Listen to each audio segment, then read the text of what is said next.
নমস্কাৰ এটি গুৰুত্বপূৰ্ণ বাতৰি লৈ নিউজৰ ষ্টুডিঅ'ত মই মুকিবুল হুছেইন।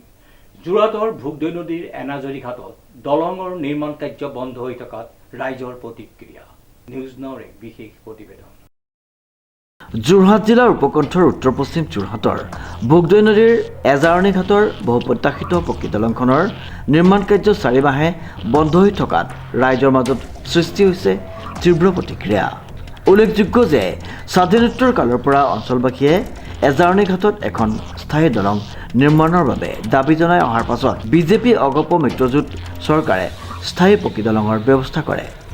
আমাৰ এই ঘাটটোত দলংখন অত্যন্ত প্ৰয়োজন, এই কাৰণে যে ইয়াত 10-12খন গাঁৱৰ ৰাইজ ইপাৰ সিপাৰ হয়। বাৰিষা কালত দুয়োপাৰৰ ৰাইজৰ খেতি দুয়োপাৰে আছে, অহা যোৱা কৰিব লাগে। আৰু বিশেষত স্কুল কলেজৰ ছাত্ৰ ছাত্ৰী আপুনি এতিয়া একদম পৰিতাপৰ কথা, এই সাগৰখনৰ নাওখন দেখিছেনে? এইখনে পাৰ হ'ব লাগে একদম বিপদ সংকুলভাৱে। আৰু এইখিনি আপুনি এতিয়াও যদি পানী শুকাইছে, এতিয়া আপোনাৰ 20 ফুট 22 ফুটৰ ওপৰত ইয়াত নৈখন এই জেগাছোৱাত আৰু কালি যিটো এক্সিডেণ্ট হৈ গ'ল আপোনালোক সকলোৱে জ্ঞাত। আমি অনুৰোধ কৰিছোঁ এই দলংখন আধাশিলা কৰা প্ৰায় আজি এবছৰে হ'ল, কিন্তু কি কাৰণত কি পৰিস্থিতিত পৰি পেলাই কামটো আধা কৰা হৈ আছে, মানে আধা বনোৱা হৈ আছে আৰু কেতিয়াকৈ মানে বনাব তাৰ কোনো নিশ্চয়তা নাই। গতিকে আমি এই সাধাৰণ এখন দলং দি লৈছিলে ইপাৰ সিপাৰ হ'বৰ কাৰণে। সৰু এইখন মানে ঠিকাদাৰজনেই দিছিলে মানে এই মানে এইপাৰৰ বস্তুবিলাক সিপাৰলৈ নিব বা আহ যাহ কৰিবৰ কাৰণে আমিও তেখেতসকলক অনুৰোধ কৰিছিলোঁ যে ছাত্ৰ ছাত্ৰীসকল পাৰ হ'ব লাগে। আগতে এখন ইয়াত এখন নাও আছিলে, নাওখন চলাব নোৱাৰা ব্যৱস্থা হৈ গ'ল এইবিলাক বনাই মেলি দিয়াৰ কাৰণে। গতিকে এই সাগৰখনৰ নাওখন বনাই পেলাই ৰাইজে ইপাৰ সিপাৰ হয়, খেতি খোলা বা আমাৰ ছাত্ৰ ছাত্ৰীসকলেও পাৰ হয়। আমি অনুৰোধ কৰিছোঁ অনতিপলমে যাতে আকৌ পুনৰ এই কামটো আৰম্ভ কৰে। চৰকাৰক আমি আপোনালোকৰ চেনেলৰ যোগেদি আমি অনুৰোধ কৰিছোঁ।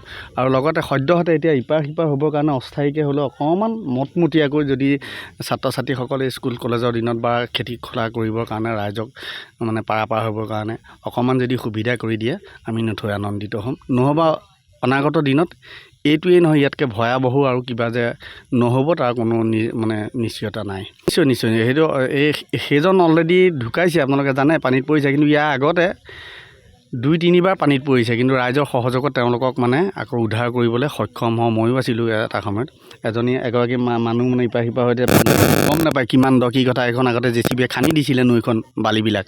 কিন্তু সংশ্লিষ্ট বিভাগৰ চূড়ান্ত দায়িত্বহীনতা আৰু বিভাগৰ আশীৰ্বাদপুষ্ট ঠিকাদাৰৰ হেমাহিত নিৰ্মাণ কাৰ্য বন্ধ হৈ থকাৰ লগতে নিৰ্মাণ কাৰ্যত ব্যৱহৃত লোৰ ৰড মামৰে ধৰি এক প্ৰকাৰৰ অনুপযোগী হৈ পৰাৰ অভিযোগ উঠিছে।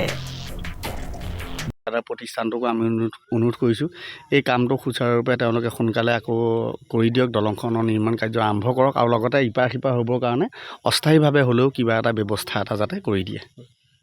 এইটো আমি জনাত 5,96,00,000 নে কিমানটা ঠিকাদাৰ। এইটো আপোনাৰ গ্ৰীণ চেতিয়া বুলি এজনৰ, আমি তেখেতক দেখা নাই দেই, বাকী 2-4জন আহে, কিন্তু মেইন ঠিকাদাৰ যিজন তেওঁ ইয়ালৈকে আজিলৈকে আমি দেখা নাই।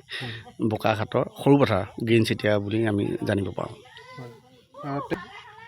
এই মুহূৰ্তত তেখেতটো দূৰৰে কথা, তেখেত এই প্ৰতিষ্ঠানটোত আগতে যিসকলে কাম কৰি থাকে বা মহৰী বা তেওঁৰ তলৰ যিসকল কৰ্মচাৰী, আজিলৈকে এইটো এক্সিডেণ্ট হৈ গ'ল, এই মুহূৰ্তলৈকে তেওঁলোকৰ কোনো মানুহ আমি ইয়াত দেখা পোৱা নাই।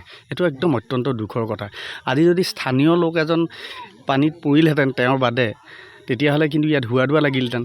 কিন্তু এই মানুহজন যে বাহিৰা মানুহ, গতিকে আমাৰ নিৰ্দিষ্ট এই ওচৰ সমীপৰ ৰাইজৰ বাদে বাকী তেখেতসকলে যে আহি পেলাই ইয়াত কিবা এটা মানে সহায় কৰিব লাগে, এইটো আমি এতিয়ালৈকে সেইটোৱে আমি খুব দুখ পাইছোঁ, অত্যন্ত দুখ পাইছোঁ এই কথাটোৰ কাৰণে। ৰাইজৰ ভীষণ সমস্যা এই দলংখন নিৰ্মিত হোৱাৰ বাবে একেবাৰে সমস্যা মানে দুৰ্গতি নাইকিয়া হৈছে। এতিয়া আপুনি দেখিলেহেঁতেন, এতিয়া মালোৱালিয়েদি ঘূৰি আহিবলগীয়া হৈছে, কাণত নাঙল লৈ কোৰ লৈ গতিকে ছাত্ৰ ছাত্ৰীসকল এইফালেদি যাব লাগে নিৰ্দিষ্ট সময়ত। আজি এতিয়াতো চৰকাৰে মানে 7:30 বজাৰ পৰা স্কুলবিলাক কৰি দিলে, গতিকে 7:30 বজাত মালোৱালি হৈ ঘূৰি পেলাই গাঁৱলৈ বা আমাৰ ঘৰ ফলিয়ালে বা LP স্কুললৈ আহিবলৈ একদম অতি দুখৰ কথা আৰু অতি মানে সমস্যা এটা হৈছে ইয়াত।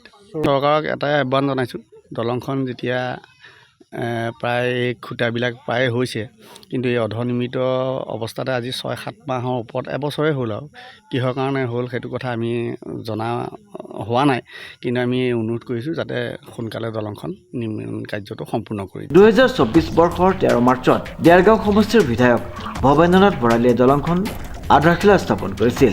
ইয়াৰ পাছতে ঠিকাদাৰে তৎপৰতাৰে নিৰ্মাণ কাৰ্য চলাইছিল যদিও দলংখনৰ 4টা খুঁটাৰ তলৰ অংশৰ কাম কৰিয়েই দায়িত্ব সামৰে।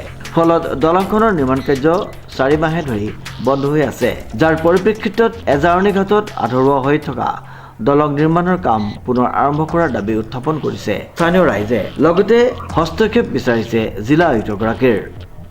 প্ৰশান্ত গায়নৰ ৰিপৰ্ট, নিউজ নাও।